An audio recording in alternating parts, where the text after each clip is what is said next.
নমস্কার বন্ধুরা, সবারই ডেলি লাইফে আজকে দুপুরে খাবার দাবার নিয়ে বসে গেছি। বন্ধুরা দেখুন আজকে কি রান্না হয়েছে।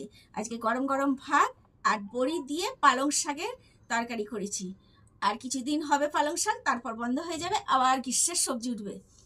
দেখুন, আর এখানে ঝাল ঝাল আলু ভাতে বেগুন ভাজা আর ফুলকপি আলু মাছ দিয়ে ঝোল বানিয়েছি। আর এইটা হচ্ছে ধনে পাতার পকোড়া করেছি। হ্যাঁ, আর তার সঙ্গে একটু সস নিয়ে নিয়েছি। বেশ খেতে ভালো লাগবে বলে গরম গরম পকোড়া ভাত দিয়ে খুবই ভালো লাগে। কে কে পছন্দ করেন অবশ্যই কমেন্টে জানাবেন। খাওয়া শুরু করছি বন্ধুরা। বড়ি দিয়ে বেশ ভালো লাগে খেতে, বড়িটা যখন মুখে পড়ে না দারুণ লাগে খেতে পালং শাকের তরকারি। হুম, দারুণ।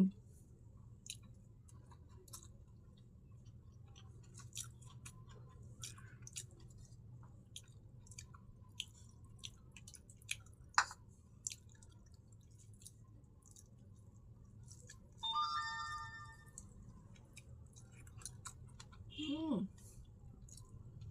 দারুণ দারুণ।